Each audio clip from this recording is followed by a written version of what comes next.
ಎಲ್ಲರಿಗೂ ನಮಸ್ಕಾರ. ತರಗತಿ 5ರ ಗಣಿತ ವಿಷಯಕ್ಕೆ ಸಂಬಂಧಪಟ್ಟಂತೆ ಅಧ್ಯಾಯ 11 ಗುಣಾಕಾರದ PBLಗಳನ್ನು ನೋಡೋಣ. PBLನ ಹೆಸರು ಹೀಗಿದೆ: ಸಮೀಕ್ಷೆ, ಮಾದರಿಗಳು ಹಾಗೂ ಇನ್ನಷ್ಟು. ಒಳಗೊಂಡ ಪರಿಕಲ್ಪನೆಗಳು: 4 ಮತ್ತು 5 ಅಂಕಿ ಸಂಖ್ಯೆಗಳನ್ನು 1 ಮತ್ತು 2 ಅಂಕಿ ಸಂಖ್ಯೆಗಳಿಂದ ಗುಣಾಕಾರ ಮಾಡುವುದು. ಕಲಿಕಾ ಫಲಗಳು ಹೀಗಿವೆ: 4 ಅಂಕಿಯ ಸಂಖ್ಯೆಗಳು ಮತ್ತು 1 ಅಥವಾ 2 ಅಂಕಿಯ ಸಂಖ್ಯೆಗಳ ಗುಣಲಬ್ಧವನ್ನು ಕಂಡುಹಿಡಿಯುವುದು.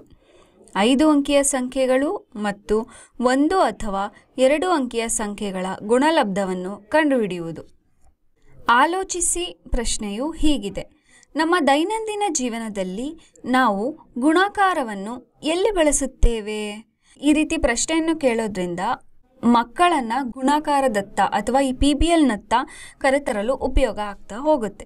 ಈಗ ಚಟುವಟಿಕೆ 1: ಹಬ್ಬದ ವ್ಯಯಗಳು. ಬೇಕಾಗಿರುವ ಸಾಮಗ್ರಿಗಳು ಈ ರೀತಿ ಇವೆ. ಚಟುವಟಿಕೆ ಸೂಚನೆಗಳು ಹೀಗಿವೆ: ಹಬ್ಬದ ದಿನಗಳಲ್ಲಿ ಹಾಗೂ ಕುಟುಂಬದ ಇತರ ಕಾರ್ಯಕ್ರಮಗಳಲ್ಲಿ ವಿವಿಧ ವಸ್ತುಗಳಿಗೆ ಹಣ ವ್ಯಯವಾಗುತ್ತದೆ. ಆಹಾರ, ಹೂವು ಮತ್ತು ಅಲಂಕಾರ, ಬಟ್ಟೆ ಇತ್ಯಾದಿಗಳಿಗೆ ಖರ್ಚು ಮಾಡಿದ ಹಣದ ವಿವರಗಳ ಬಗ್ಗೆ ನಿಮ್ಮ ಪೋಷಕರು ಅಥವಾ ಹಿರಿಯರು ಅಥವಾ ನೆರೆಹೊರೆಯವರಲ್ಲಿ ಕೇಳಿ. ಇಲ್ಲಿ ಮಕ್ಕಳಿಗೆ ಕುಟುಂಬದಲ್ಲಿ ಅಥವಾ ದಿನನಿತ್ಯದಲ್ಲಿ ಅಥವಾ ಹಬ್ಬದ ದಿನಗಳಲ್ಲಿ ಬರುವ ಖರ್ಚು ವ್ಯಯದ ಬಗ್ಗೆ ತಿಳಿ ಹೇಳ್ಬೋದು. ಹಬ್ಬದ ದಿನಗಳಲ್ಲಿ ಅಥವಾ ಕುಟುಂಬದ ಇತರ ಕಾರ್ಯಕ್ರಮಗಳಲ್ಲಿ ವಿವಿಧ ವಸ್ತುಗಳನ್ನು ಕೊಳ್ತಾ ಹೋಗ್ತಾರೆ. ಆ ವಸ್ತುಗಳಿಗೆ ಎಷ್ಟು ಹಣ ವ್ಯಯವಾಗಿದೆ ಅಂತ ಇಲ್ಲಿ ತಗೋಬೋದು. ಉದಾಹರಣೆಗೆ, ಒಬ್ಬ ವ್ಯಕ್ತಿಗೆ ಆಗುವ ಊಟದ ಖರ್ಚು ಎಷ್ಟು? ಒಂದು ಹಬ್ಬ ನಡೀತಾ ಇದೆ ಅಥವಾ ಏನೋ ಒಂದು ಮನೇಲಿ ಒಂದು ಫಂಕ್ಷನ್ ನಡೀತಾ ಇದೆ ಅಂದರೆ ಆ ಫಂಕ್ಷನಲ್ಲಿ ಒಬ್ಬ ವ್ಯಕ್ತಿಗೆ ಆಗುವ ಊಟದ ಖರ್ಚು ಎಷ್ಟು ಅಂತ ನೋಡೋದಾದರೆ ಇಲ್ಲಿ 200 ರೂಪಾಯಿ ಒಂದು ಪ್ಲೇಟಿಗೆ. ಹಾಗೆ ನಡೆಯುವ ಕಾರ್ಯಕ್ರಮದಲ್ಲಿ ಅಲಂಕಾರದ ಖರ್ಚು ರೂಪಾಯಿ 5,000 ಆಗಿರುತ್ತೆ. ಹಬ್ಬದ ದಿನಗಳಲ್ಲಿ ಹಾಗೂ ಕುಟುಂಬದ ಇತರ ಕಾರ್ಯಕ್ರಮಗಳಲ್ಲಿ ಹಾಜರಿರುವ ಒಟ್ಟು ಜನರ ಸಂಖ್ಯೆಯನ್ನು ಕಂಡುಹಿಡಿಯಲಿಕ್ಕೆ ಹೇಳಿ. ಅವ್ರ ಮನೆಯಲ್ಲಿ ಏನಾದ್ರು ಹಬ್ಬ ನಡೀತಿದ್ರೆ ಎಷ್ಟು ಜನ ಬಂದಿರ್ತಾರೆ, ಎಷ್ಟು ಸಂಖ್ಯೆ ಇದೆ, ಈ ಪ್ರತಿ ವಸ್ತುವಿಗೆ ಆದ ಒಟ್ಟು ಖರ್ಚನ್ನು ಕಂಡುಹಿಡಿತಾ ಹೋಗೋದು. ಒಟ್ಟು ಎಷ್ಟು ಜನ ಬಂದಿರ್ತಾರೋ, ಉದಾಹರಣೆಗೆ 320 ಜನರು ಸಮಾರಂಭದಲ್ಲಿ ಭಾಗವಹಿಸಿದರೆ ಆಹಾರಕ್ಕೆ ಆದ ಒಟ್ಟು ವೆಚ್ಚ ಎಷ್ಟು? 320 ಇಂಟು 200 ರೂಪಾಯಿ. ಅಂದರೆ ಒಬ್ಬ ವ್ಯಕ್ತಿಗೆ 200 ರೂಪಾಯಿ ಆದರೆ 320 ವ್ಯಕ್ತಿಗಳಿಗೆ ಎಷ್ಟಾಗುತ್ತೆ? ಇಂಟು 200 ಮಾಡಿದಾಗ ನಮಗೆ ರೂಪಾಯಿ 64,000 ಸಿಗುತ್ತೆ.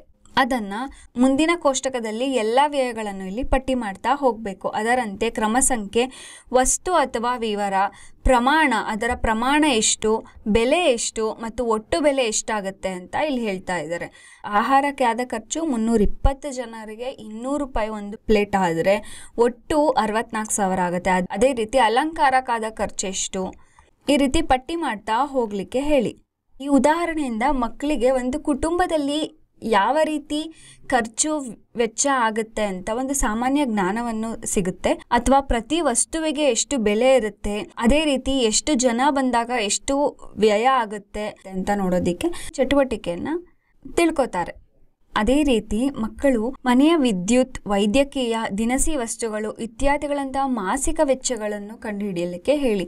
ಒಂದು ಕೋಷ್ಟಕವನ್ನು ರಚಿಸಿಕೊಂಡು ಒಂದು ಕಾರ್ಯಕ್ರಮ ಏರ್ಪಡಿಸಿದಾಗ ಎಷ್ಟು ಖರ್ಚಾಗುತ್ತೆ, ಅದೇ ರೀತಿ ಇದೊಂದು ಚಟುವಟಿಕೆನ ಮಕ್ಕಳಿಗೆ ಪ್ರಯತ್ನಿಸಲಿಕ್ಕೆ ಹೇಳಿ. ದಿನನಿತ್ಯದ ವಿದ್ಯುತ್, ಒಂದು ತಿಂಗಳಿಗೆ ಎಷ್ಟು ವಿದ್ಯುತ್ ಹಣ ವೆಚ್ಚ ಆಗುತ್ತೆ, ಎಷ್ಟು ನೀರು ವೆಚ್ಚ ಆಗುತ್ತೆ, ಅಥವಾ ಹಾಸ್ಪಿಟ್ಲಿಗೆ ಹೋದರೆ ಎಷ್ಟು ವೆಚ್ಚ ಆಗುತ್ತೆ, ಅಥವಾ ದಿನಸಿ ವಸ್ತುಗಳು ಎಷ್ಟು ತರ್ತೀವಿ, ಎಲ್ಲ ವೆಚ್ಚಗಳನ್ನು ಬರ್ಕೊಂಡು ಪ್ರತಿ ತಿಂಗಳಿಗೂ ಎಲ್ಲ ವೆಚ್ಚಗಳನ್ನು ಇಲ್ಲಿ ಕೋಷ್ಟಕದಲ್ಲಿ ಪಟ್ಟಿ ಮಾಡ್ತಾ ಒಂದು ಮಾಸಿಕ ವೆಚ್ಚವನ್ನು ಕಂಡುಹಿಡಿಯಲು ಹೇಳಿ.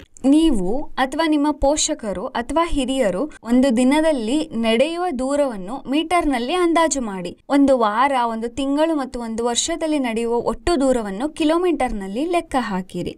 ಇಲ್ಲಿ ಒಂದು ಕೋಷ್ಟಕ ನೀಡಿದ್ದಾರೆ. ಈ ಕೋಷ್ಟಕದಲ್ಲಿ ಮಕ್ಕಳ ತಂದೆ ತಾಯಿ ಅಥವಾ ಪ್ರತಿಯೊಬ್ಬರ ಹೆಸರನ್ನು ಲಿಸ್ಟ್ ಮಾಡಿಕೊಂಡು ಒಂದು ದಿನದಲ್ಲಿ ಅವರು ಎಷ್ಟು ನಡೀತಾರೆ, ಅದೇ ರೀತಿ ಒಂದು ವರ್ಷದಲ್ಲಿ ಎಷ್ಟು ನಡೀತಾರೆ ಅಂತ ಗುಣಾಕಾರವನ್ನು ಬಳಸಿಕೊಂಡು ಗುಣಿಸಿ ಮೀಟರ್ ಹಾಗೂ ಕಿಲೋಮೀಟರ್ನಲ್ಲಿ ಕೋಷ್ಟಕದಲ್ಲಿ ಇಡ್ತಾ ಹೋಗ್ಬೋದು. 1 ಡಜನ್ ಅಂದರೆ ಎಷ್ಟು? ನಿಮ್ಮ ಪೋಷಕರನ್ನು ಕೇಳಿ ಸಾಮಾನ್ಯವಾಗಿ ಡಜನ್ಗಳಲ್ಲಿ ಎಣಿಸುವ ವಸ್ತುಗಳನ್ನು ಪಟ್ಟಿ ಮಾಡಿ. ಇಲ್ಲಿ 1 ಡಜನ್ ಅಂದರೆ 12, 1 ಡಜನ್ ಬಳೆ ಅಂತ ಎಣಿಸ್ತಾರೆ, 1 ಡಜನ್ ಬಾಳೆಹಣ್ಣು ಅಂತ ಎಣಿಸ್ತಾರೆ. ನಿಮ್ಮ ಮನೆಯಲ್ಲಿರುವ ಒಂದು ಕುರ್ಚಿಯ ಬೆಲೆಯನ್ನು ಕಂಡುಹಿಡಿಯಿರಿ. 1 ಡಜನ್ ಕುರ್ಚಿಗಳಿಗಾಗುವ ಬೆಲೆಯನ್ನು ಲೆಕ್ಕ ಹಾಕಿರಿ. ಒಂದು ಕುರ್ಚಿಯ ಬೆಲೆ 300 ರೂಪಾಯಿ ಅಂತ ತಗೊಳ್ಳೋದಾದರೆ 1 ಡಜನ್ ಕುರ್ಚಿಗಳಾಗುವ ಬೆಲೆ 300 × 12 3600 ರೂಪಾಯಿಗಳು ಆಗುತ್ತೆ.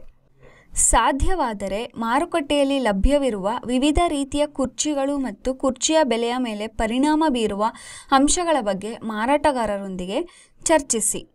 ಈ ವಿಷಯದ ಬಗ್ಗೆ ಮಕ್ಕಳಿಗೆ ಮಾರುಕಟ್ಟೆಗೆ ಹೋಗಿ ಪ್ರತಿಯೊಂದು ಕುರ್ಚಿಯ ಬೆಲೆ ಮತ್ತು ಪ್ರತಿಯೊಂದು ವಿವಿಧವಾದ ಕುರ್ಚಿಯ ಹೆಸರುಗಳನ್ನು ನೋಡಿ ಮತ್ತು ಈ ಅಂಶಗಳ ಬಗ್ಗೆ ಚರ್ಚಿಸಲಿಕ್ಕೆ ಹೇಳಿ. ಧನ್ಯವಾದಗಳು.